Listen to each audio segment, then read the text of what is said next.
Marcus Thompson sat in the third row of his history class at Lincoln High School in Detroit, Michigan. It was a warm September morning in 2019, and the 17-year-old senior was taking notes like he always did. Marcus was a good student. He had been on the honor roll every semester since 9th grade. He wanted to be a lawyer someday, just like his uncle David. Mr. Gerald Hendricks stood at the front of the classroom. He was 52 years old and had been teaching history for 28 years. He had gray hair and wore glasses that sat low on his nose. Today he was talking about the civil rights movement of the 1960s. Marcus listened carefully as Mr. Hendricks spoke.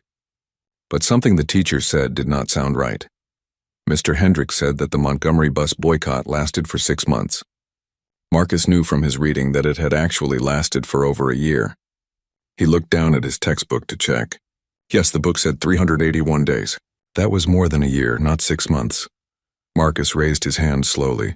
He did not want to be rude, but he thought the class should have the correct information. Mr. Hendricks looked at him with narrowed eyes. "What is it, Thompson?" Mr. Hendricks asked. His voice sounded annoyed. "Sir, I think the boycott was longer than 6 months," Marcus said politely. "The textbook says it was 381 days. The classroom went quiet. Other students looked up from their desks. They could feel the tension in the air. Mr. Hendricks' face turned red. "Are you correcting me?" he asked. "No, sir," Marcus said quickly. "I just thought maybe there was a mistake." "The book says here—" "I do not care what the book says," Mr. Hendricks interrupted. "I have been teaching this subject since before you were born. Are you saying I do not know what I am talking about?" Marcus felt his heart beat faster. This was not the first time Mr. Hendricks had been rude to him. For the past 3 weeks, the teacher had been making mean comments about Marcus. He criticized the way Marcus dressed.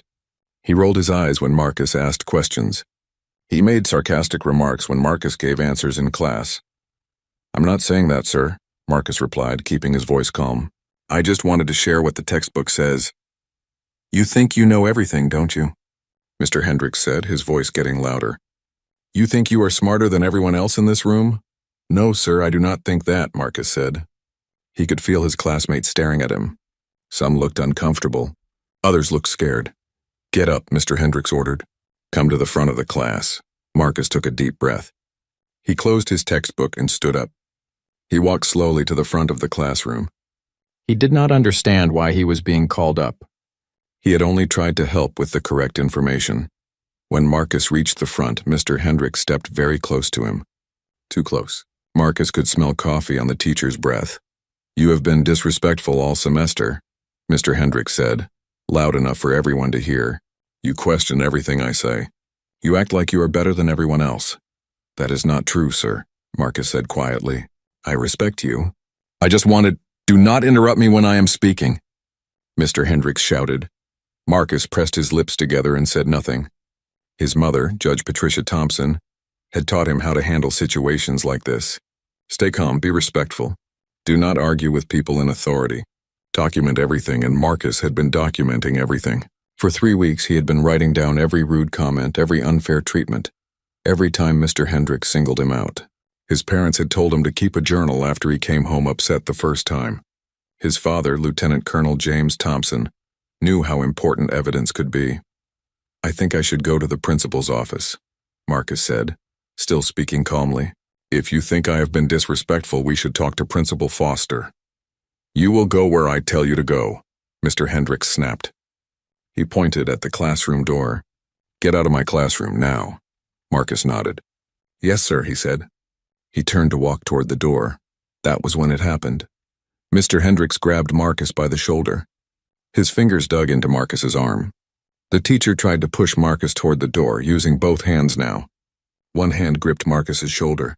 The other hand grabbed his upper arm. "I said move," Mr. Hendricks yelled, shoving Marcus forward. Marcus stumbled but caught his balance. His shoulder hurt where the teacher had grabbed him. But he did not push back.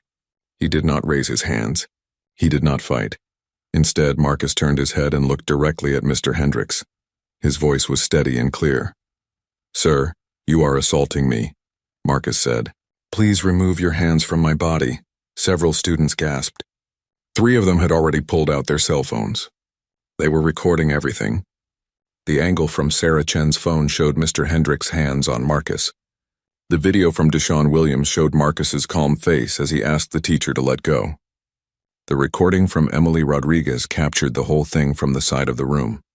Mr. Hendricks seemed to realize what he had done. He let go of Marcus quickly and stepped back. His face was still red, but now it looked like he might be scared instead of angry. The classroom door opened. Principal Diana Foster stood in the doorway. She was 45 years old with short brown hair and a serious expression. A student named Tyler had run to her office 30 seconds earlier to tell her that Mr. Hendricks was yelling at Marcus. "What is going on here?" Principal Foster asked. Her voice was sharp. Mr. Hendricks opened his mouth to speak, but Principal Foster held up her hand. "Mr. Hendricks, please come with me to my office immediately," she said. Then she looked at Marcus. "Marcus, are you hurt?" "My shoulder hurts a little," Marcus said honestly. "He grabbed me pretty hard." "Go to the nurse's office right now," Principal Foster instructed. "Mrs. Chen will document any injuries. I will speak with you after that." Marcus nodded and walked out of the classroom. As he left, he could hear Principal Foster speaking to Mr. Hendricks in a low, angry voice. He could hear Mr. Hendricks trying to explain, but Marcus kept walking. In the hallway, 3 of his classmates caught up with him. "Marcus, are you okay?" Sarah Chen asked. She looked worried. "I am fine," Marcus said. "I got it all on video," Deshaun said, holding up his phone. "That was messed up, man. He should not have touched you like that. Can you send me that video?" Marcus asked. "And can you send it to yourself too, so you have a copy?" "Already done," Deshaun replied. "I sent it to my email and to my cloud storage." This is evidence Emily Rodriguez was close to tears. "He was so mean to you," she said. "And you did not even do anything wrong. You were just trying to help." "Thank you for recording," Marcus said to all 3 of them. That was really important. When Marcus reached the nurse's office, Mrs. Chen was already expecting him. Principal Foster must have called ahead. "Sit down, Marcus," Mrs. Chen said kindly. She was a small woman with gentle hands and a soft voice. "Let me see your shoulder." Marcus took off his jacket. There were already red marks on his shoulder where Mr. Hendricks had grabbed him. Mrs. Chen took pictures with her camera. She wrote down the time and date. She measured the marks and wrote everything in her report. "Does it hurt when I press here?" she asked, touching his shoulder gently. "A little," Marcus admitted. "You will have bruises by tomorrow," Mrs. Chen said. "I am going to give you an ice pack. Keep it on for 20 minutes. While Marcus sat with the ice pack on his shoulder, he took out his phone. He needed to call his mother. Judge Patricia Thompson was in court today, but this could not wait. His mother answered after 2 rings. "Marcus, is everything okay? You should be in class." "Mom, something happened," Marcus said. He explained everything that had occurred in Mr. Hendricks' classroom. He spoke clearly and calmly, telling her every detail. There was silence on the other end of the phone for a moment. Then his mother spoke, and her voice was very serious. "Stay in the nurse's office," she said. "I am leaving court right now. I will call your father and your uncle. Do not speak to anyone about what happened until we get there. Do you understand?" "Yes, ma'am," Marcus replied. "Are you hurt badly?" his mother asked, and now her voice was softer, more worried. "Just some bruises," Marcus said. "I am okay, Mom, really." "You did exactly the right thing," his mother told him. "You stayed calm. You did not fight back. You stated clearly that he was assaulting you. I'm very proud of you, sweetheart." After hanging up with his mother, Marcus sat quietly in the nurse's office. Mrs. Chen gave him some water and told him to rest. She did not ask him questions. She just let him sit. Marcus thought about what had just happened. He thought about how Mr. Hendricks had looked at him with such anger. He wondered why the teacher seemed to hate him so much. Marcus had never been rude. He had never talked back. He always did his homework. He always participated in class discussions. But over the past 3 weeks, Mr. Hendricks had made it clear that he did not like Marcus. It had started small. A comment about Marcus's shoes. A sigh when Marcus raised his hand. But it had gotten worse. Last week, Mr. Hendricks had given Marcus a low grade on a paper about systemic racism in education. Marcus had spent weeks researching that paper. He had used proper sources. He had made good arguments. When Marcus asked why the grade was so low, Mr. Hendricks had said the paper was too political. He said Marcus was trying to cause trouble. He said Marcus should stick to the facts instead of pushing an agenda. That was when Marcus's parents had told him to start keeping a journal. They had suspected something was wrong, and they had been right. Now, sitting in the nurse's office with an ice pack on his shoulder, Marcus pulled out that journal. He opened to a new page and began to write down everything that had happened today. He wrote down the time. He wrote down exactly what Mr. Hendricks had said. He wrote down exactly how the teacher had grabbed him. He wrote down the names of the students who had recorded the incident. He was on the third page when the door opened. His mother walked in, still wearing her judge's robes. Right behind her was his Uncle David, a tall man with kind eyes and an expensive suit. Uncle David was one of the best civil rights lawyers in Detroit. Judge Thompson rushed over to Marcus and hugged him carefully, avoiding his injured shoulder. "Let me see," she said, and Marcus showed her the red marks. Her jaw tightened. "That man put his hands on my child," she said quietly. Uncle David was already on his phone speaking to someone. "Yes, I need you at Lincoln High School immediately.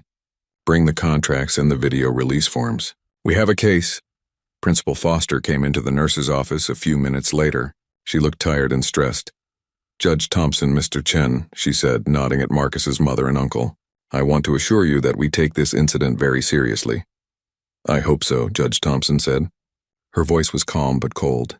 "Because my son was assaulted by a teacher in your school, on camera, in front of witnesses." "I understand," Principal Foster said. "Mr. Hendricks has been suspended immediately. I have already called the superintendent. School security is conducting interviews with all the students who witnessed the incident.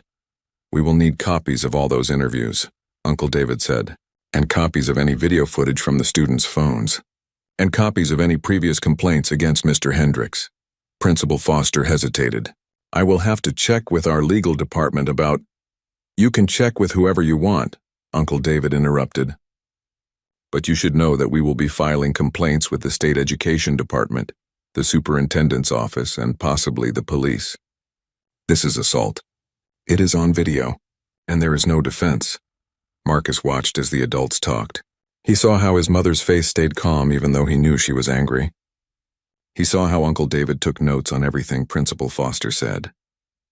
He understood that this was bigger than just him now. What Mr. Hendricks did not know, what he could not have known when he grabbed Marcus, was who Marcus's family was. The teacher did not know that Marcus's father worked at the Pentagon. He did not know that Marcus's mother was a federal judge who had spent her career fighting for civil rights.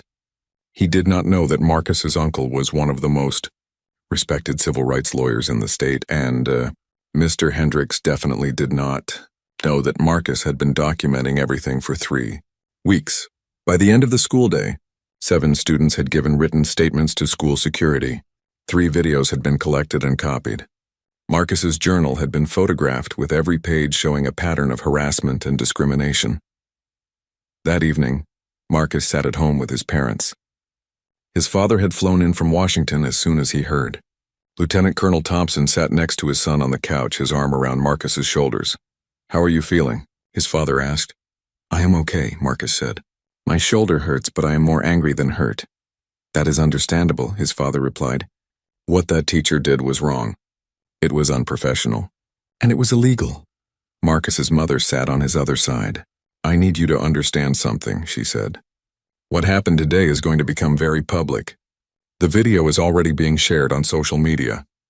The local news will probably want to interview you. This is going to be big." "Why?" Marcus asked, even though he thought he knew the answer. "Because you did everything right," his mother explained. "You were respectful. You did not fight back. You clearly stated that you were being assaulted. And it is all on video. This is a clear case of a teacher using physical force against a student who was doing nothing wrong. And because you are black," his father added quietly.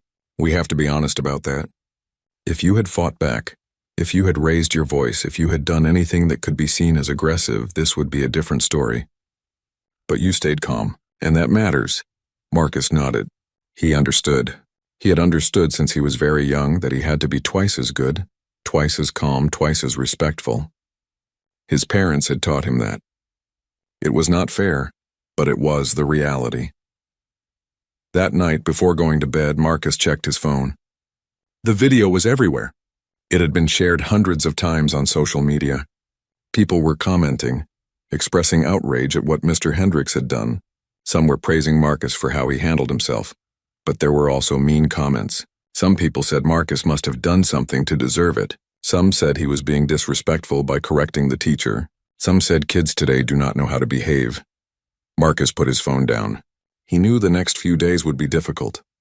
But he also knew that his family would stand beside him. And he knew that what happened in that classroom was wrong, no matter what anyone said. Mr. Hendricks was at home that night too. He sat alone in his living room watching the news. The video of him grabbing Marcus was playing on the television. The news anchor was talking about assault, about student rights, about racial discrimination in schools. Mr. Hendricks felt his stomach turn. He had not meant for things to go this far. He had just been angry. The kid had embarrassed him in front of the class.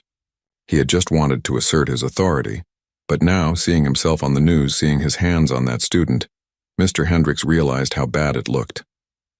How bad it was, and he was starting to understand that this was not going to go away quietly. He had no idea that Marcus's parents were who they were. He had no idea that the boy had been documenting everything. He had no idea that his one moment of anger was about to change everything. 10 seconds. That was all it had taken. 10 seconds of putting his hands on a student. 10 seconds that were caught on camera from 3 different angles. 10 seconds that would end his career and expose a pattern of behavior he had hidden for years. 10 seconds that Marcus had been prepared for, documented and handled with perfect composure. Mr. Hendricks put his head in his hands and realized his life was about to fall apart. The morning after the incident, Marcus woke up to find his shoulder covered in purple bruises. He took a picture of them with his phone, just like his uncle had told him to do. Evidence was important, Uncle David had said. Document everything. Downstairs, his parents were already awake. His mother was on the phone with the superintendent of schools. His father was reading something on his laptop. When Marcus walked into the kitchen, they both looked up at him. "How did you sleep?" his mother asked, putting her phone down. "Okay," Marcus said. He poured himself some orange juice and sat at the table. "You are not going to school today," his father told him. "Your uncle is coming over this morning. We need to meet with the school district's lawyers." Marcus nodded. He had not really wanted to go back to school anyway. He did not know what the other students would say. He did not know if Mr. Hendricks would be there. His phone buzzed. It was a text from Sarah Chen, the girl who had recorded the video. "Are you okay? Everyone at school is talking about what happened. The video is everywhere." Marcus wrote back, "I am okay. Thanks for recording. It really helped." By 9 o'clock that morning, Uncle David arrived with 2 other lawyers from his firm. They set up papers all over the dining room table. Marcus's mother brought in her laptop and several folders full of documents. "Marcus," Uncle David said, "I need you to tell me everything again, from the beginning. Every detail you can remember." So Marcus told the story again. He talked about the first day Mr. Hendricks had made a rude comment about his clothes. He talked about how the teacher would sigh loudly whenever Marcus raised his hand. He talked about the low grade on his paper and Mr. Hendricks saying it was too political. He talked about yesterday when he had politely corrected the teacher about the Montgomery bus boycott. Uncle David took notes on everything. One of the other lawyers typed on her laptop as Marcus spoke. Another lawyer asked questions about dates and times, making sure everything was clear. "Did Mr. Hendricks ever touch you before yesterday?" the female lawyer asked. "No," Marcus said. "He never got physical before, just verbal." "Did he treat other students the same way he treated you?" she asked. Marcus thought about this carefully. "There are 3 other black students in that class. He was not mean to them the same way. But I noticed he called on white students more often. And when Deshaun Williams asked a question last month, Mr. Hendricks acted like it was a stupid question. But when Emily Rodriguez asked almost the same question the next day, he said it was a good question." Uncle David and the other lawyers exchanged glances. They were seeing a pattern. While Marcus and his family met with the lawyers, things were happening at Lincoln High School. Principal Foster had called an emergency assembly for all teachers. She stood in front of them looking serious and tired. "By now you have all heard about the incident in Mr. Hendricks's classroom yesterday," she began. "I want to be very clear. This school has 0 tolerance for any teacher putting their hands on a student in anger. Mr. Hendricks has been suspended without pay while we investigate." Some teachers nodded. Others looked uncomfortable. A few whispered to each other. "I also want to remind everyone that if you have witnessed any inappropriate behavior from any staff member, you have a duty to report it," Principal Foster continued. We are committed to providing a safe learning environment for all students. After the assembly, several teachers stayed behind to talk to Principal Foster privately. What they told her made her heart sink. Mrs. Jackson, who taught English, said she had seen Mr. Hendricks make rude comments to black students before. She had reported it 5 years ago, but nothing had happened. Mr. Peterson, a young math teacher, said Mr. Hendricks had made racist jokes in the teacher's lounge. When Mr. Peterson objected, the older teachers had told him to lighten up. Coach Williams, who taught gym and coached basketball, said he had heard complaints from students about Mr. Hendricks for years. But when he tried to talk to the administration about it, he was told not to cause trouble. Principal Foster wrote down everything they said. She felt sick to her stomach. How had this been allowed to go on for so long? Why had no one done anything? She called the superintendent immediately. "We have a bigger problem than I thought," she said. "There are multiple teachers who have witnessed Mr. Hendricks' behavior over the years. Some even reported it, but apparently nothing was done." The superintendent was quiet for a moment. Then he said, "Get me every complaint that was ever filed against Hendricks. I want to see all of them. Today." By lunchtime, the story had spread beyond Detroit. National news websites were picking it up. The video of Mr. Hendricks grabbing Marcus had been viewed over 1 million times. People across the country were outraged. A spokesperson for the Detroit Public Schools released a statement. "We are investigating the incident at Lincoln High School. The teacher involved has been suspended pending the outcome of our investigation. We take the safety and well-being of our students very seriously," but the statement did not satisfy anyone. Parents were angry. Students were upset. Community activists were calling for Mr. Hendricks to be fired immediately. Marcus's mother, Judge Thompson, decided it was time to make a public statement. She called a press conference for that afternoon. Uncle David helped her write what she would say. At 2 o'clock, Judge Thompson stood in front of a group of reporters. Marcus stood beside her along with his father and uncle. Cameras flashed. Reporters held up microphones and recording devices. "Thank you all for coming," Judge Thompson began. Her voice was strong and clear. "As you know, my son Marcus was assaulted by his teacher yesterday. The incident was caught on video by several students." She paused and looked at the reporters. "I want to be clear about something. This is not about one teacher having a bad day. This is about a pattern of discrimination and harassment that my son experienced for 3 weeks. It is about a school system that failed to protect students when complaints were made in the past." The reporters started asking questions all at once. Judge Thompson held up her hand. "My son did everything right," she continued. "He was respectful. He did not fight back. He clearly stated that he was being assaulted. And still a teacher felt entitled to put his hands on him in anger. This is unacceptable. Are you going to sue the school?" One reporter asked. "We are exploring all legal options," Uncle David answered. "But our primary goal is to ensure that this never happens to another student. We want real change, not just punishment for one teacher." Another reporter asked Marcus, "How are you feeling?" Marcus stepped forward. He had practiced what he wanted to say. "I am okay," he told the reporters. "My shoulder is bruised, but I will heal. What worries me more is all the other students who have experienced something like this, but did not have it on video. Students who were not believed when they tried to tell someone what was happening." His words were powerful. Several reporters wrote them down quickly. The press conference was on the evening news that night. Mr. Hendricks watched it from his living room. He was still in his pajamas even though it was late afternoon. He had not slept well. He kept seeing the video of himself grabbing Marcus played over and over on the news. His phone rang. It was his lawyer, a man named Mr. Simmons. "Gerald, we need to talk," Mr. Simmons said. "Have you seen the press conference?" "Yes," Mr. Hendricks replied. "This is bad," the lawyer said bluntly. "The video is clear. There are multiple witnesses, and now it is coming out that there were previous complaints against you, complaints that were apparently ignored by the school." "Those complaints were nothing," Mr. Hendricks said. "Just students who were upset about their grades." "That is not how it looks," Mr. Simmons told him. "It looks like a pattern, and patterns are very hard to defend in court." "What should I do?" Mr. Hendricks asked. "I think you need to resign," Mr. Simmons said. "If you resign now and cooperate fully with the investigation, it might help reduce the criminal charges you could face." "Criminal charges?" Mr. Hendricks felt panic rising in his chest. It was just a push. "I did not punch him or anything. You put your hands on a minor in anger, the lawyer explained. That is assault.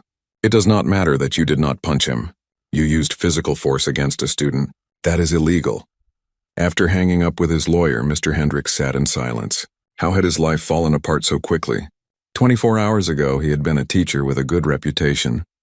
Now he was suspended, facing possible criminal charges, and his face was all over the news. He thought about Marcus Thompson. The kid had been so calm, so respectful. Even when Mr. Hendricks was yelling at him, Marcus had not raised his voice. Even when Mr. Hendricks grabbed him, Marcus had not fought back. For the first time, Mr. Hendricks felt a small flicker of shame. Maybe he had been too hard on the boy. Maybe he had let his anger get the best of him. But then he pushed those thoughts away. No, he told himself.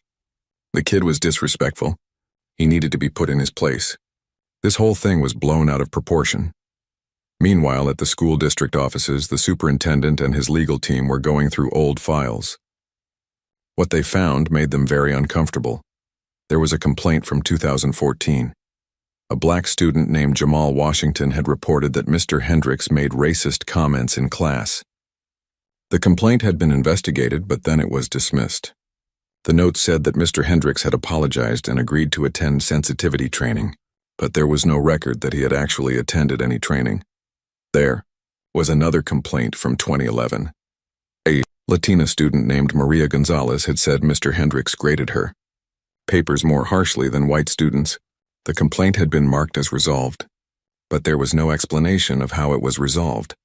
There was a third complaint from 2017.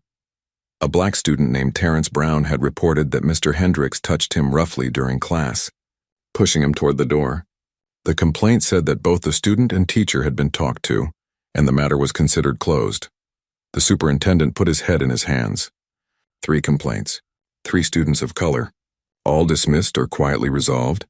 And now, 8 years after the first complaint, a teacher had assaulted a student on camera. We failed, he said to his legal team. We failed these students. We protected the teacher instead of the students. The district's lawyer nodded grimly. This is going to get worse before it gets better, she said. Judge Thompson is right. This is a pattern, and we allowed it to continue.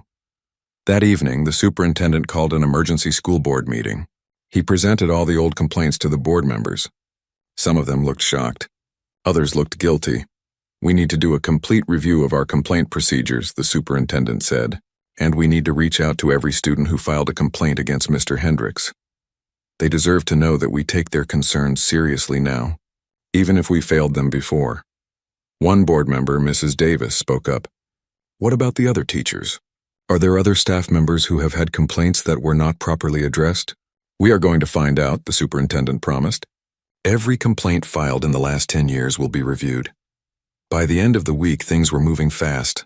The state education department announced they were launching their own investigation into Lincoln High School and the Detroit Public Schools. They wanted to know why complaints against Mr. Hendricks had been dismissed. The FBI's Civil Rights Division sent a letter saying they were monitoring the situation. Because Marcus's mother was a federal judge, any crime against Marcus could be investigated at the federal level. Local civil rights organizations held a rally outside the school district offices. Parents and students held signs that said, "Protect our children and no more silence." They chanted and gave speeches about the need for real change. Marcus did not attend the rally. His parents thought it would be too much attention, and they wanted to protect him from the chaos. But Marcus watched it on the news and he felt strange. He had just been trying to correct a historical fact in class. He had not meant to start all of this. "Do you think I did the right thing?" he asked his mother that evening. Judge Thompson sat down next to her son and took his hand. "You absolutely did the right thing," she said. "You stood up for yourself with dignity and respect. You documented everything. You stayed calm when someone in power was abusing that power. You did everything exactly right. But now everything is so big," Marcus said. "People are having rallies. The FBI is involved. I just wanted Mr. Hendricks to stop being mean to me." "I know," his mother said gently. "But sometimes when we stand up for ourselves, we end up standing up for everyone. All those other students who complained about Mr. Hendricks over the years, they are seeing that someone finally listened. They are seeing that their complaints mattered." Marcus thought about that. He thought about Jamal and Maria and Terrence, students he had never met who had tried to speak up years ago. Students who had not been believed. I wish they had been believed the first time, Marcus said quietly. Then maybe none of this would have happened. You are right, his mother agreed. They should have been believed. And that is why we are not going to let this go. We are going to push for real changes so that the next student who files a complaint will be taken seriously. The next morning, Mr. Hendricks received an official letter from the school district. It said that criminal charges were being filed against him for assault. It said that his teaching license was under review by the state. It said that he could either resign immediately or face a termination hearing. Mr. Hendricks called his lawyer again. What should I do? He asked. Resign, Mr. Simmons said again. If you fight this, everything will come out in public. Every complaint, every student who says you treated them unfairly, all of it. Your reputation will be destroyed even more than it already is. So Mr. Hendricks wrote a resignation letter. It was short and formal. It said he was resigning for personal reasons, effective immediately. It did not apologize. It did not admit wrongdoing. It was just a few sentences on a piece of paper, but everyone knew the real reason he was leaving. When the students at Lincoln High School heard that Mr. Hendricks had resigned, many of them felt relieved. Some cheered. Others cried, thinking about how scared they had been of him. Marcus heard about it from Sarah Chen, who texted him, Hendricks resigned. He is gone. Marcus felt a mix of emotions. He was glad that Mr. Hendricks would not be teaching anymore, but he also felt sad that it had taken so much for people to finally listen. He felt angry that other students had suffered before him, and he felt tired from all the attention and stress. Is it over now? He asked his mother. No, she said honestly. This is just the beginning. Now comes the hard part, making sure the system actually changes. Marcus was beginning to understand that his 10 seconds in that classroom had opened a door. Behind that door were years of ignored complaints, dismissed concerns, and students who had not been protected. Now that the door was open, everything was spilling out, and there was no going back. 2 weeks had passed since the incident. Marcus was back at school, but everything felt different. Students stared at him in the hallways. Some came up to him and said he was brave. Others avoided him, like they were afraid to be associated with what had happened. Mr. Hendricks's classroom now had a substitute teacher, a young woman named Ms. Rodriguez. She was nice and patient.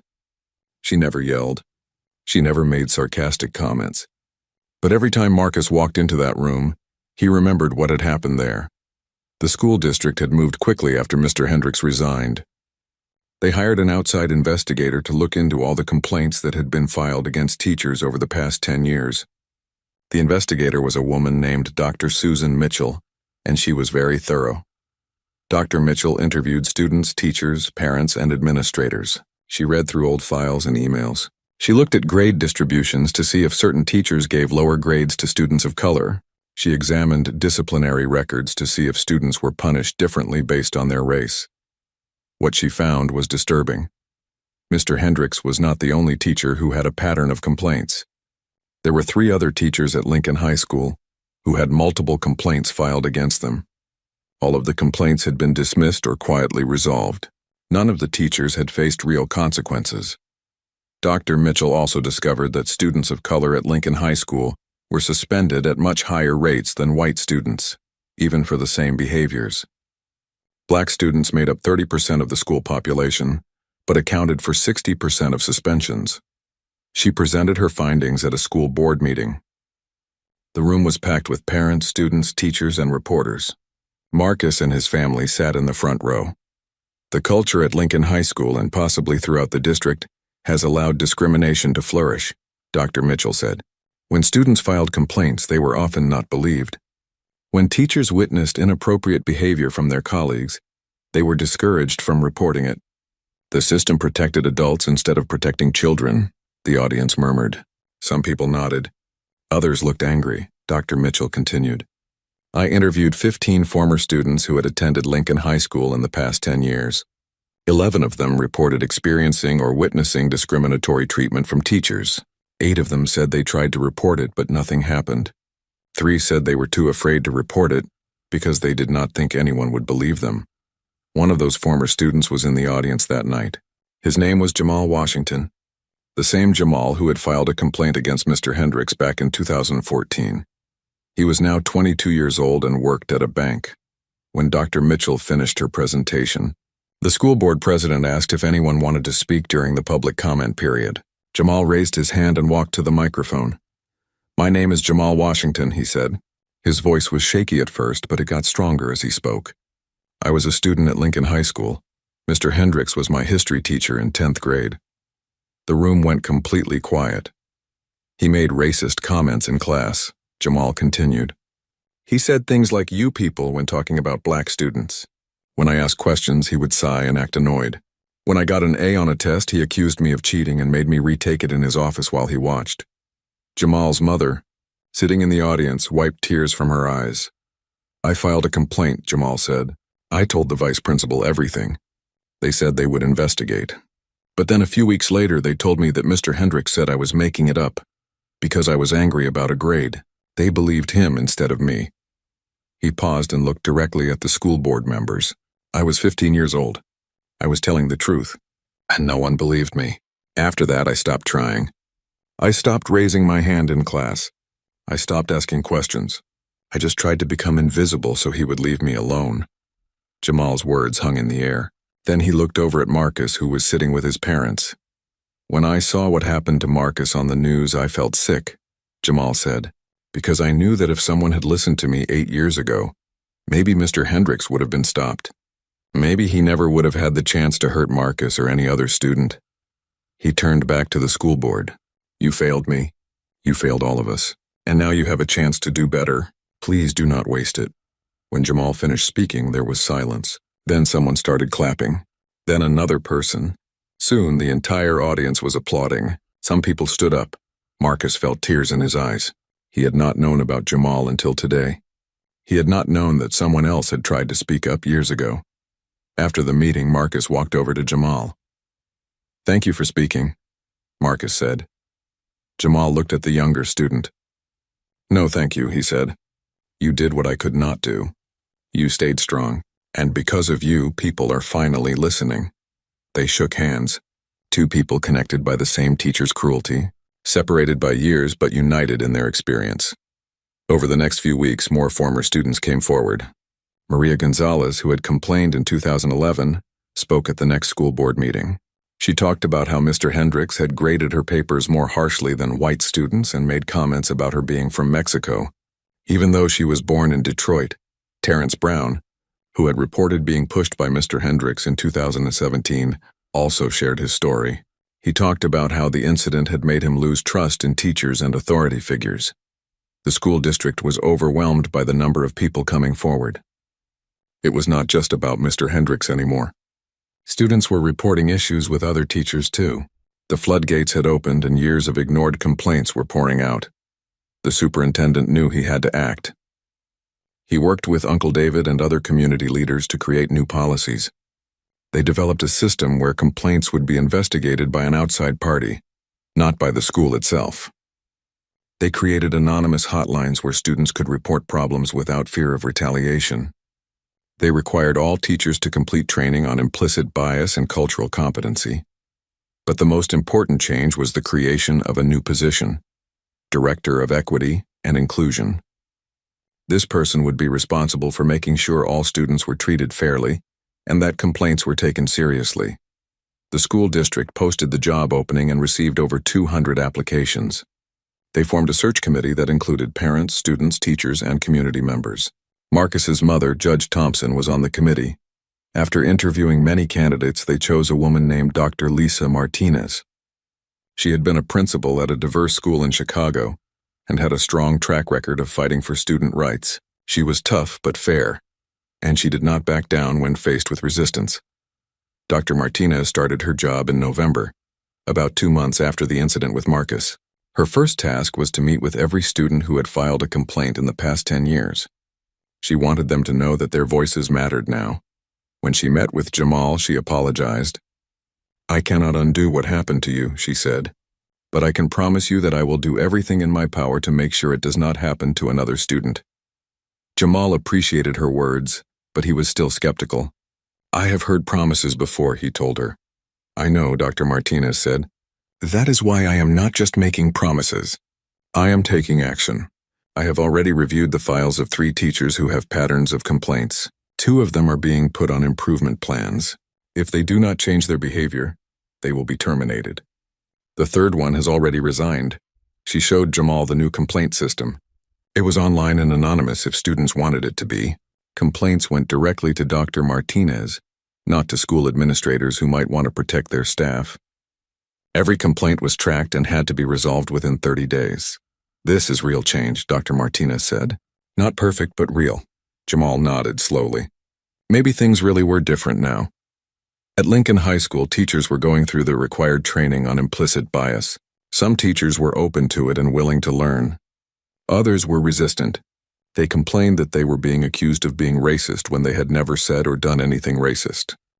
But the training made many teachers think about their behavior in new ways. Ms. Johnson, who taught English, realized that she called on white students more often than students of color. She had not done it on purpose. She had not even noticed she was doing it. But the training showed her the pattern, and she started working to change it. Coach Williams, who had tried to report concerns about Mr. Hendricks years ago, felt validated. He had been told not to cause trouble, but now the school was saying that speaking up was the right thing to do. However, not everyone was happy about the changes. A group of older teachers felt like they were being attacked. They complained that students had too much power now, and that teachers could not maintain discipline anymore. One teacher, Mr. Morrison, spoke up at a staff meeting. "We are treating students like they can do no wrong," he said. "Sometimes students lie. Sometimes they exaggerate. We need to protect teachers too." Dr. Martinez, who was attending the meeting, responded firmly. "No one is saying students never lie," she said. "But when there are multiple complaints about the same teacher, when there are patterns of behavior, we have to take that seriously. And in the past, this district did not do that. We protected adults at the expense of children. That ends now." The tension in the room was thick, but Dr. Martinez did not back down. Marcus heard about these changes from Ms. Rodriguez, his substitute teacher. She told him that the school was really trying to do better. "Do you think it will last?" Marcus asked her one day after class. Ms. Rodriguez thought about the question. "I hope so," she said honestly. "But it will only last if people stay vigilant. Change is hard. It is easy to slip back into old patterns if no one is paying attention." Marcus understood what she meant. This was not a problem that could be fixed quickly. It would take years of sustained effort. Meanwhile, Mr. Hendricks was dealing with the legal consequences of his actions. The criminal case against him moved forward. His lawyer tried to negotiate a plea deal. In January, 4 months after the incident, Mr. Hendricks appeared in court. He pleaded no contest to assault charges. This meant he did not admit guilt, but he was not fighting the charges either. The judge sentenced him to 1 year of probation, 100 hours of community service, and mandatory anger management classes. Mr. Hendricks also had to pay a fine. His teaching license was permanently revoked by the state education board. Marcus and his family attended the sentencing. They sat in the courtroom and watched as Mr. Hendricks stood before the judge. He looked smaller than Marcus remembered, older, defeated. The judge spoke directly to Mr. Hendricks. "You were in a position of authority and trust," she said. "You violated that trust when you put your hands on a student in anger. You are fortunate that the student in this case did not fight back, because if he had, this could have been much worse. Your actions could have ruined that young man's life. Instead, he handled the situation with remarkable maturity and restraint." She looked over at Marcus. "Young man, I want you to know that you did nothing wrong. You stood up for yourself with dignity and respect. You are an example of the kind of person our schools should be nurturing, not punishing." Marcus nodded. He felt his mother squeeze his hand. After the sentencing, a reporter asked Marcus how he felt. "I am glad there were consequences," Marcus said. "But this was never really about Mr. Hendricks. It was about making sure schools are safe for all students." His words were printed in newspapers and shared online. People praised his maturity and his focus on systemic change rather than personal revenge. But privately, Marcus still struggled with what had happened. He had nightmares sometimes about that day in the classroom. He flinched when people touched his shoulder unexpectedly. He was quieter in his classes now, more hesitant to speak up or correct errors. His parents noticed the changes in him and got him a therapist. Dr. Williams was a black woman who specialized in working with young people who had experienced trauma. It is okay to still be affected by what happened, Dr. Williams told Marcus in one of their sessions.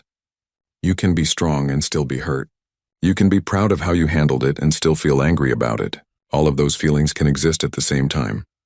Marcus found comfort in her words. He had been trying to be strong for everyone. His parents, his classmates, the reporters, the other students who had come forward. But with Dr. Williams, he could admit that he was not okay all the time. I keep thinking about what would have happened if the students had not recorded it, Marcus told her. Would anyone have believed me? That is a scary thought, Dr. Williams acknowledged. And honestly, based on what happened to students before you, maybe not.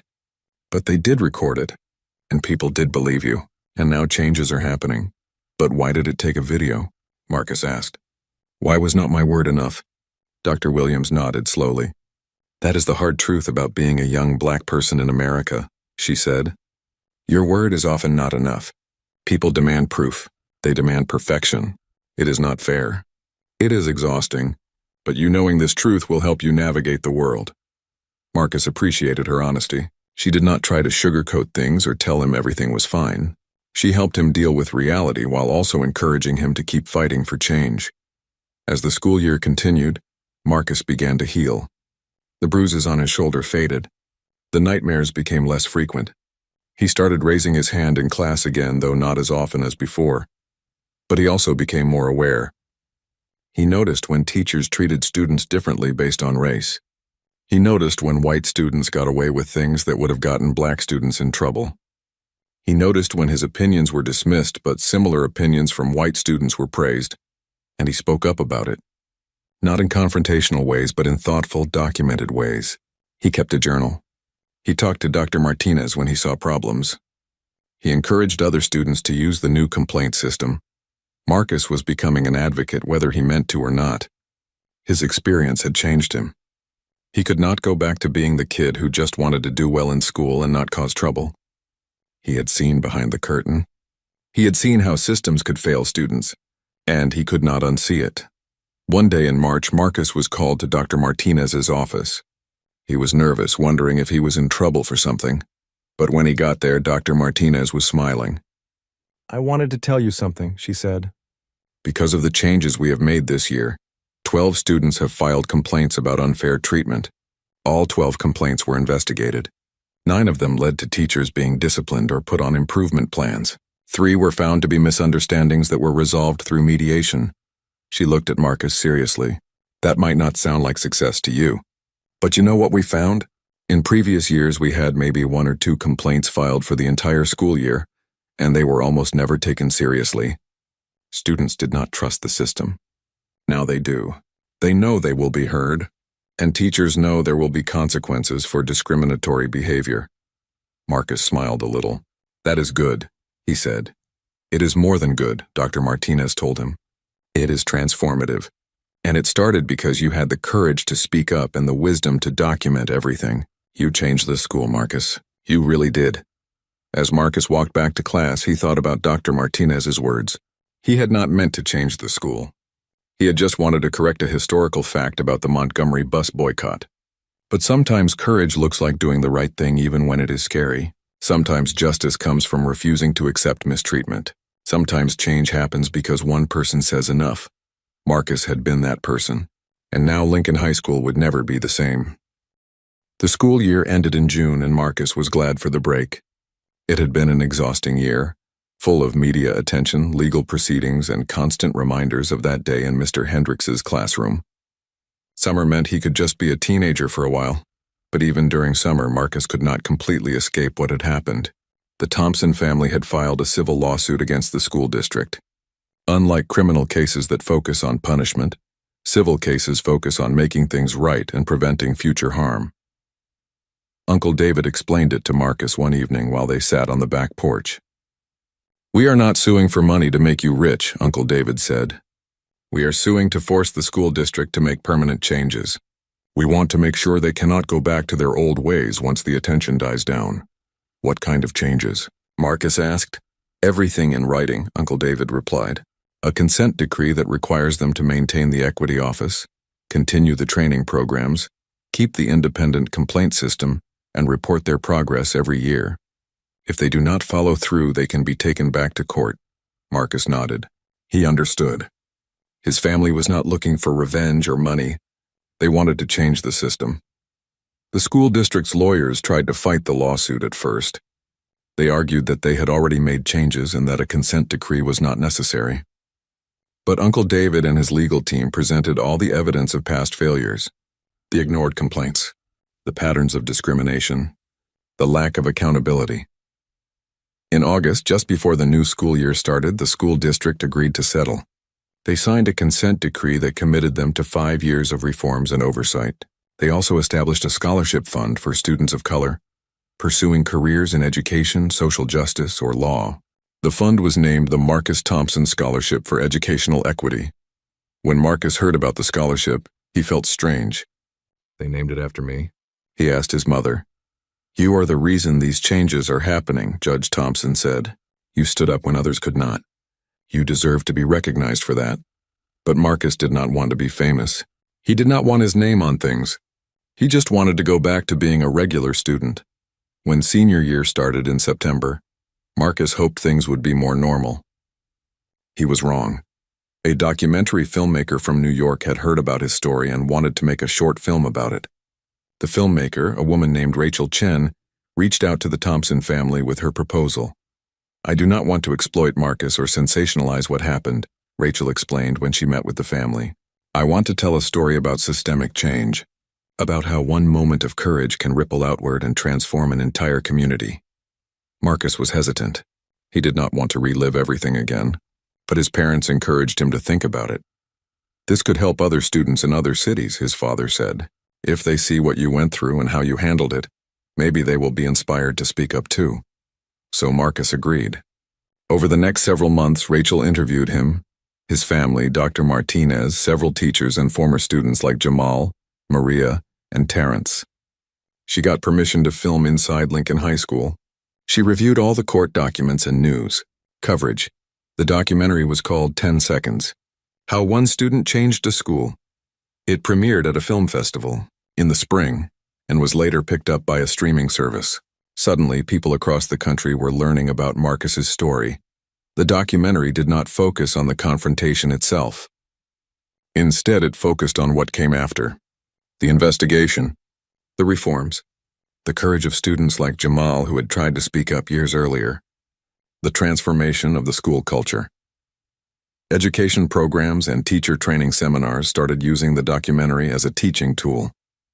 Marcus received emails from students in other states who said the film inspired them to report discrimination they were experiencing. Teachers wrote to say the film made them reflect on their own biases and behaviors. But the attention was overwhelming for Marcus. He was recognized in public sometimes. People wanted to take pictures with him or tell him their own stories of discrimination. While he appreciated their support, he also missed his privacy. One Saturday in March of his senior year, Marcus was at the mall with friends when a woman approached him. She was white and looked to be in her 40s. "Are you Marcus Thompson?" she asked. Marcus nodded cautiously. "I just wanted to thank you," the woman said. "My daughter is black. She is in middle school and she had a teacher who was treating her terribly. I watched your documentary and it gave me the courage to file a formal complaint. The school actually investigated and the teacher was moved to a different position. If I had not seen your story, I probably would have just told my daughter to keep her head down and get through the year." The woman's eyes filled with tears. "You protected my daughter and you did not even know her. Thank you." After she walked away, Marcus stood still for a moment. His friend Deshaun put a hand on his shoulder. "That was intense," Deshaun said. "Yeah," Marcus agreed, but he also felt something warm in his chest. Maybe all the attention and stress had been worth it if it helped people like that woman's daughter. At Lincoln High School, the changes continued. Dr. Martinez had been there for over a year now and her impact was clear. The school had hired 3 new teachers of color. The curriculum had been updated to include more diverse perspectives. Student clubs focused on social justice and equity had formed, but not everyone was happy about the changes. Some parents complained that the school was too focused on race and not enough on academics. They said their children were being made to feel guilty for being white. Dr. Martinez addressed these concerns at a parent meeting. Teaching students about racism and inequality does not mean making anyone feel guilty, she explained. It means helping all students understand history and the society we live in. White students benefit from learning about different perspectives just as much as students of color do. One parent, Mr. Bradley, stood up and argued, "My son says he is afraid to speak in class now because he might say something wrong and be called racist." Dr. Martinez nodded. "I understand that fear. But learning to talk about difficult topics is an important skill. We teach students how to discuss race and inequality respectfully. Making mistakes is part of learning. What we do not tolerate is refusing to learn or deliberately hurtful behavior." The meeting got tense at times, but Dr. Martinez remained calm and firm. She knew that real change would face resistance. She had expected it. Marcus heard about the parent meeting from Ms. Rodriguez, who was now his permanent history teacher. "Some people will always resist change," Ms. Rodriguez told him. "But do not let that discourage you. The majority of parents and students support what we are doing here." As graduation approached, Marcus had to make decisions about college. He had been accepted to several schools, including Harvard, Yale, and Howard University. The decision was difficult. He talked to his Uncle David about it. "Where do you think I should go?" Marcus asked. "Where do you think you will grow the most?" Uncle David replied. Marcus thought about this. "I think Howard," he said finally. "I want to be around other black students who are thinking about social justice and change. I want to learn from professors who understand what it is like to face discrimination, and I want to be part of a community that has a history of fighting for civil rights." Uncle David smiled. "Then that is where you should go. Howard University has produced some of the greatest civil rights leaders in history. You will be in good company." In May, Marcus walked across the stage at his graduation ceremony. When his name was called, the entire gymnasium erupted in applause. Students stood. Teachers clapped. Parents cheered. Even the school board members in attendance rose to their feet. Principal Foster handed Marcus his diploma and hugged him. "You changed this school," she whispered in his ear. "Thank you." After graduation, Marcus attended several end-of-year events. At the scholarship award ceremony, he met the first recipient of the Marcus Thompson Scholarship. Her name was Alicia Johnson, and she was a sophomore at Lincoln High School. "I want to be a teacher," Alicia told Marcus. "I want to be the kind of teacher who protects students like you protected all of us. The kind of teacher who speaks up when something is wrong." Marcus was moved by her words. "That is a great goal," he said. "We need more teachers like that." "I was in Mr. Hendricks's class," Alicia said quietly. "I was there the day he grabbed you. I recorded it on my phone, remember?" Marcus looked at her more closely. He had not recognized her, but now he remembered. She had been sitting near the window. "Thank you for recording," Marcus said. "That video was really important." "I was so scared," Alicia admitted. "I did not know if I should send it to anyone or if I would get in trouble. But then other students started sharing theirs, so I did too. And I am glad I did because it helped prove what really happened." They talked for a while longer about their experiences and their hopes for the future. Marcus realized that his story had inspired Alicia to think about how she could make a difference. That ripple effect Uncle David had talked about was real. Summer came again and Marcus prepared to leave for college.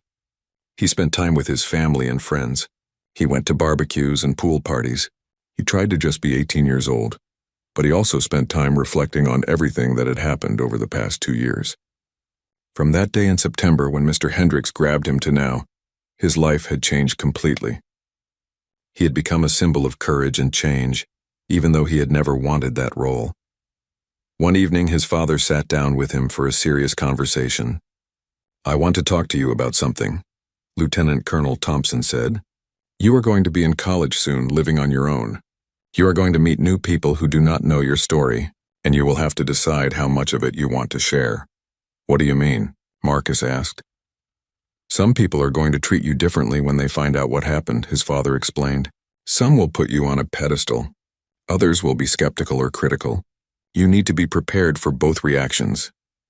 "I do not want to hide what happened," Marcus said, "but I also do not want it to define me." "It will not define you if you do not let it," his father replied. "You are so much more than what happened in that classroom. You are smart, kind, hardworking, and thoughtful. That incident was 10 seconds of your life. Do not let it become your entire identity. Marcus appreciated his father's wisdom. He promised himself that at college, he would be more than the student who stood up to a racist teacher. He would be Marcus Thompson, future lawyer, friend, student, and person still figuring out who he wanted to be.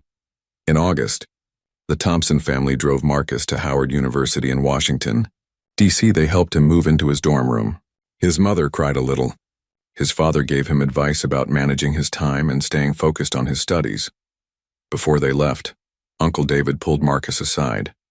"I am proud of you," he said. "Not just for what you did with Mr. Hendricks, but for how you have carried yourself through everything that came after. You stayed humble. You focused on change instead of revenge. You thought about other people instead of just yourself. Those are the qualities of a great leader." "I do not feel like a leader," Marcus admitted. "The best leaders rarely do," Uncle David said with a smile. "They just see something wrong and try to fix it. That is exactly what you did." After his family left, Marcus sat alone in his dorm room.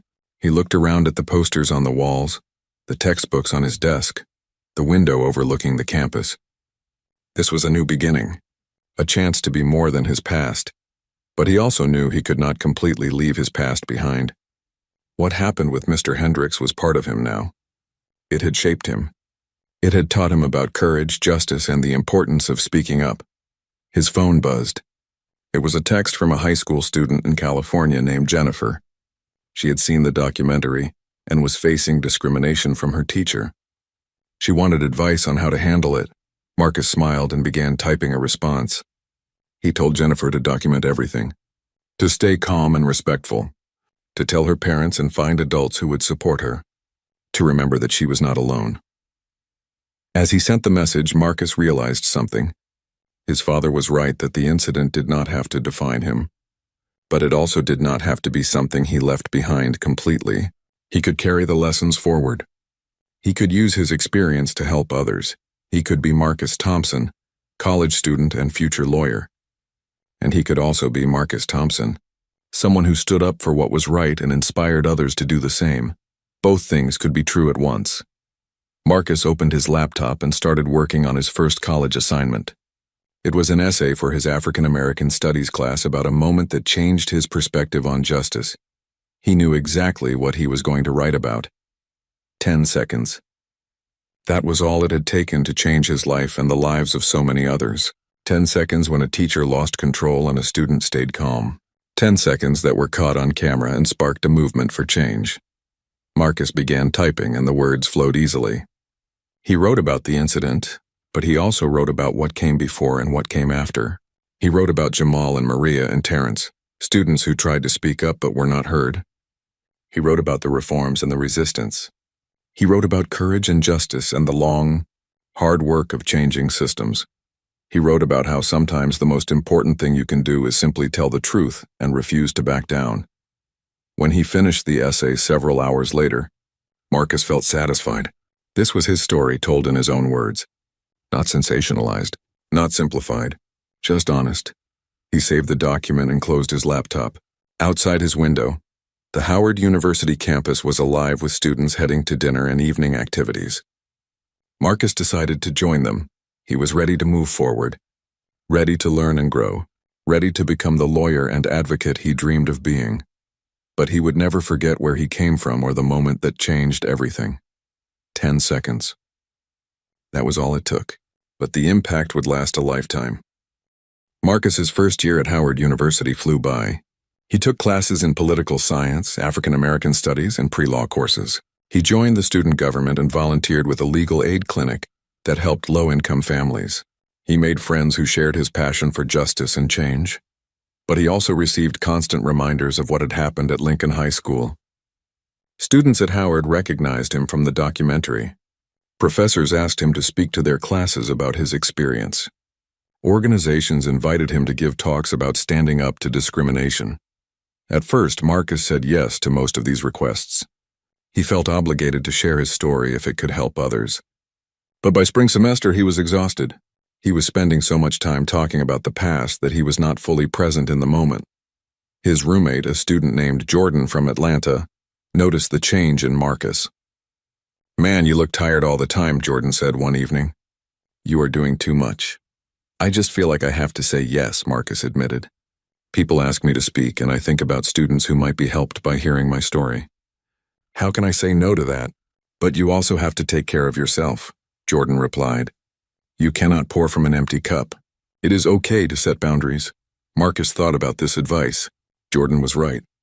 He had been so focused on helping others that he had not taken care of his own well-being. That week, Marcus started saying no to some speaking requests. He kept a few that felt especially meaningful, but he declined others. He started spending more time with friends, playing basketball, and just being a college student. He also continued his therapy with a new counselor near campus. Dr. Freeman was a black man who had worked with activists and advocates for years. He understood the unique pressures Marcus faced. There is something called survivor's guilt, Dr. Freeman explained in one session. You had resources and support that other students did not have. Your parents were a judge and a military officer. Your uncle was a powerful lawyer. You know that if you had been a different student, maybe the outcome would have been different. Marcus nodded. This was something he thought about often. I feel guilty that I was the one who got justice when so many others did not, he said. That guilt is understandable, Dr. Freeman said, but it is not productive if it leads you to burn yourself out trying to fix everything. You are one person. You cannot save everyone, but you can live a life that honors the struggle and contributes to change in sustainable ways. These sessions helped Marcus find balance.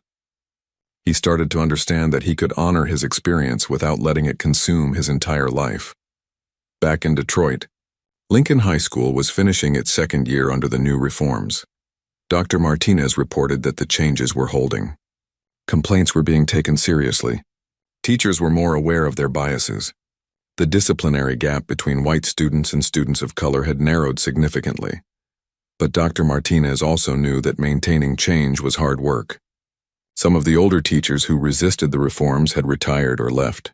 New teachers came in who were more open to equity-focused education. The culture was shifting, but it took constant attention and effort. Principal Foster was proud of the progress, but also realistic about the challenges. We have come a long way, she said at a staff meeting. But we cannot become complacent. The moment we stop paying attention is the moment we start sliding backward. In June, Marcus came home for the summer. He was surprised by how strange it felt to be back in Detroit. Howard University had become his home in many ways, but Detroit was where everything had started. One afternoon, Marcus decided to visit Lincoln High School. He had not been back since graduation. As he walked through the hallways, he noticed the changes. There were posters celebrating diversity. Student artwork reflected different cultures and perspectives. The school felt different, better. He ran into Ms. Rodriguez in the hallway. She was carrying a stack of books and looked rushed, but she stopped when she saw him. Marcus, she said with a warm smile. What are you doing here? Just visiting, Marcus said. I wanted to see how things have changed. They walked together for a bit, and Ms. Rodriguez told him about the progress the school had made. It is not perfect, she said honestly. We still have work to do, but it is so much better than it was. Students feel safer. They feel heard. She paused at the door to Mr. Hendrick's old classroom. It was now Ms. Rodriguez's permanent room. You want to come in? She asked. Marcus hesitated. He had not been in that room since the incident. But he nodded and followed her inside. The classroom looked completely different. The desks were arranged in groups instead of rows. The walls were covered with student projects and inspirational quotes. There was a poster that said, "All voices matter in this room." I tried to make it a space where students feel welcome, Ms. Rodriguez explained, where they feel safe to ask questions and make mistakes and learn. Marcus looked around and felt something shift inside him. This room did not hold power over him anymore. It was just a room where learning happened. A room where a teacher now worked to protect and nurture students instead of harming them. Thank you for making it better, Marcus said to Ms. Rodriguez. That summer, Marcus also reconnected with Jamal Washington, the former student who had spoken at the school board meeting. They met for coffee one afternoon. Two people connected by shared experience. How are you doing? Jamal asked. I am doing okay, Marcus said. College is good. I am learning a lot, but I still think about everything that happened. It stays with you, Jamal agreed. What happened to me was 12 years ago. and I still think about it sometimes. But it gets easier. You learn to carry it without letting it weigh you down. They talked for a long time about their experiences, their hopes, and their frustrations. Jamal had recently gotten engaged and was planning a wedding. He had also started volunteering with a youth mentorship program, helping young black boys navigate school and society. I wish someone had mentored me when I was going through what I went through, Jamal said. Maybe I would have handled it differently. Maybe I would have felt less alone. Marcus thought about this. Maybe I should do mentorship too, he said. There are probably students right now dealing with discrimination who feel like no one understands. You would be good at it, Jamal told him. You have been through it. You know what it is like. By the end of summer, Marcus had signed up to be a mentor through a program that connected college students with high school students facing challenges. He was matched with a 15-year-old named Devante, who was dealing with a teacher who seemed to target him unfairly. Marcus and Devante met once a week via video chat. Marcus listened to Devante's experiences and offered advice. He taught Devante how to document incidents, how to communicate with adults, and how to stay calm in difficult situations. Do you think it will get better? Devante asked during one of their calls. Do you think schools will ever really be fair? Marcus thought carefully before answering. I think they can get better, he said honestly. I have seen real change happen. But it takes work. It takes people speaking up. It takes leaders who actually care. And it takes time. That is not very hopeful, Devante said with a small smile. No, but it is honest, Marcus replied. False hope does not help anyone. But real hope. Hope based on seeing actual change that is worth holding on to. When Marcus returned to Howard for his sophomore year, he felt more grounded. He had found ways to honor his experience while also moving forward with his life. He was mentoring Devante. He was taking classes he loved. He was making a difference in small, sustainable ways. In October, Marcus received an unexpected message. It was from Mr. Hendricks. The email was short.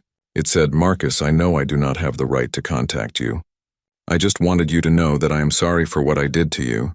I have spent the past 2 years in therapy and anger management, trying to understand why I acted the way I did. I know this apology does not fix anything or undo the harm I caused. But I wanted you to hear it anyway. I was wrong. What I did was wrong, and you deserved better from me. I hope you are doing well. Marcus stared at the email for a long time. He did not know how to feel. Part of him was angry that Mr. Hendricks had contacted him at all. Part of him appreciated the apology, even if it felt too late. He showed the email to Dr. Freeman at his next therapy session. What should I do? Marcus asked. What do you want to do? Dr. Freeman replied. I do not know, Marcus admitted. Part of me wants to ignore it. Part of me wants to respond and tell him how much he hurt me. Part of me wants to just say thank you for the apology and move on. All of those reactions are valid, Dr. Freeman said. There is no right answer here. You get to decide what feels right for you. After several days of thinking, Marcus decided to respond. He wrote, Mr. Hendricks, I appreciate your apology. I hope you have truly reflected on your actions and changed. What happened in your classroom hurt me, but it also hurt many other students over the years. I hope your apology extends to them as well. I am doing well and moving forward with my life. I hope you are finding peace too. He did not know if his response was the right one, but it felt true to who he was. He was not interested in holding on to anger, but he was also not going to pretend that everything was okay just because someone apologized. After hitting send, Marcus closed his laptop and went to meet his friends for dinner. He did not need to dwell on Mr. Hendricks anymore. He had said what he needed to say, and now he could let it go. As Marcus's college years continued, he grew into the person he was meant to be. He excelled in his classes. He became president of the Pre-Law Society. He interned at a civil rights law firm during the summer. He continued mentoring Devante and added 2 more mentees. He also stayed connected to Lincoln High School. He went back to speak to students once a year, usually during Black History Month. He talked about his experience, but he also talked about systemic change, about speaking up, and about taking care of yourself while fighting for justice. Alicia Johnson, the scholarship recipient he had met at graduation, reached out to him occasionally for advice. She was now planning to attend college to study education. She wanted to teach history and create the kind of inclusive classroom that Marcus had deserved, but did not have. "You inspired me," Alicia told Marcus during one of their conversations. "But you also showed me that speaking up comes with a cost. You had to deal with so much attention and stress. I want to make change too, but in a way that is sustainable for me." "That is wise," Marcus said. "I wish someone had told me that earlier. You can fight for justice without burning yourself out. You can set boundaries and still make a difference." In his junior year, Marcus took a class on education law. The professor, Dr. Anderson, assigned the 10 seconds documentary as required viewing. Marcus had told Dr. Anderson ahead of time that he was the student in the film. After the class watched the documentary, Dr. Anderson asked if Marcus would be willing to answer questions. Marcus agreed. One student asked, "Do you think what happened to you could happen today? Or have schools really changed?" "Some schools have changed," Marcus answered. "Schools that took the lesson seriously and committed to real reform. But other schools have not changed at all, and some schools that made changes at first have already started sliding back. Change has to be maintained. It does not just happen once and then stay forever." Another student asked, "Do you regret speaking up? Given everything you went through, do you wish you had just stayed quiet?" Marcus thought about this question carefully. "No," he said finally. "I do not regret it." "Was it hard?" "Yes." "Did it change my life in ways I did not expect?" "Absolutely. But staying quiet would have been harder. Staying quiet would have meant carrying around that anger and hurt forever. Speaking up, documenting everything, standing firm, that was the right choice for me." He paused. "But I also want to be clear about something. I had advantages that many students do not have. My parents had power and resources. I had support. Not every student can do what I did, and we should not expect them to. The burden should not be on students to fix broken systems." The class discussion continued, and Marcus appreciated how thoughtful his classmates were. They were future lawyers who would shape policy and fight cases. He hoped they would remember these lessons. As Marcus approached graduation from Howard University, he reflected on how far he had come. He had been accepted to several top law schools and decided to attend Yale Law School. His goal was to become a civil rights attorney like his uncle, fighting for students and families who faced discrimination. But he also had other goals. He wanted to have a life outside of activism. He wanted to travel, to have hobbies, to fall in love, to just exist as a whole person. He had learned that he could be both an advocate and a human being with needs and limits. On graduation day, Marcus walked across the stage to receive his degree. His parents, his uncle, and other family members cheered loudly. After the ceremony, they took pictures and went to dinner to celebrate.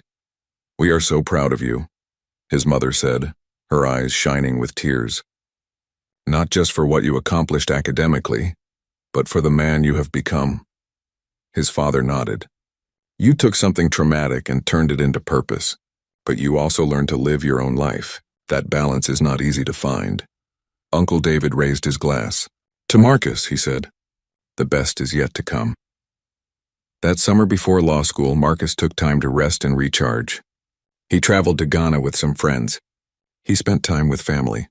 He read books for fun instead of for class. He played basketball and went to concerts and did normal 21-year-old things. He also received a letter from Lincoln High School. Dr. Martinez was retiring, and they were holding a ceremony to honor her work. They asked if Marcus would speak at the event. Marcus flew back to Detroit for the ceremony. The school auditorium was packed with current students, former students, teachers, and community members. Everyone wanted to thank Dr. Martinez for her years of dedicated service. When it was Marcus's turn to speak, he walked to the podium and looked out at the crowd. He saw familiar faces and new ones. He saw the community that had been transformed by tragedy and hard work. "Dr. Martinez," Marcus began, "you came to Lincoln High School at a difficult time. The school was dealing with the aftermath of an incident that exposed years of ignored problems. You could have done the minimum. You could have made some small changes and called it good enough. But you did not do that." He looked directly at Dr. Martinez, who was sitting on the stage. "You did the hard work. You listened to students who had been ignored. You held teachers accountable. You created systems that protected the vulnerable instead of protecting the powerful. You changed the culture of this school." The audience applauded, and Dr. Martinez wiped tears from her eyes. Marcus continued. But more than that, you showed students like me that adults can be trusted, that institutions can change, that speaking up matters. You gave us hope, and hope is the most powerful thing you can give someone. When Marcus finished his speech, the entire auditorium stood and applauded. Students cheered. Teachers clapped. Parents smiled through tears. After the ceremony, many people came up to Marcus to talk. Some were students who said his story inspired them. Others were parents who thanked him for making the school safer for their children. Still others were community members who said they were proud of him. But the most meaningful conversation was with a current freshman at Lincoln High School. His name was Kevin, and he was small for his age with nervous eyes. I just wanted to thank you, Kevin said quietly. I was having problems with a teacher last year. She was really mean to me and gave me bad grades even when I worked hard. I was scared to say anything because I thought no one would believe me. What happened? Marcus asked gently. My mom told me about you and showed me the documentary, Kevin explained, and I realized I could document what was happening like you did. So I started writing everything down. I showed it to Dr. Martinez and she investigated. The teacher was not fired, but she had to apologize to me and change how she graded, and now I am doing better. Kevin looked up at Marcus with grateful eyes. If you had not stood up, I do not think I would have known I could stand up too. Marcus felt his throat tighten with emotion. This was why it had all been worth it. Not the awards or recognition or documentary, but this, one student feeling empowered to speak up and being heard. I am proud of you, Kevin, Marcus said. You did a brave thing. Never forget that your voice matters. As Marcus flew back to Washington, D.C. that evening, he thought about his journey. 4 years had passed since that September day in Mr. Hendrix's classroom. 4 years of pain and growth, of challenges and victories, of learning who he was and who he wanted to be. He thought about Mr. Hendrix, who had lost his career and his reputation. Marcus did not take joy in that, but he also did not feel guilty. Mr. Hendrix had made his choices. He had harmed students for years. The consequences were appropriate. He thought about Jamal, Maria, Terrence, and all the other students who had suffered before him. He hoped they had found peace. He hoped they knew that their complaints, even though they were ignored at the time, mattered now. They had laid the groundwork for change. He thought about Dr. Martinez, Principal Foster, Ms. Rodriguez, and all the educators who had committed to doing better. They gave him hope that schools could change, that systems could be reformed, that justice was possible. He thought about Kevin and Alicia and Devante and all the young people who were finding their voices and demanding better. They were the future. They would carry the work forward, and he thought about himself. Marcus Thompson, not just the student who stood up to a teacher,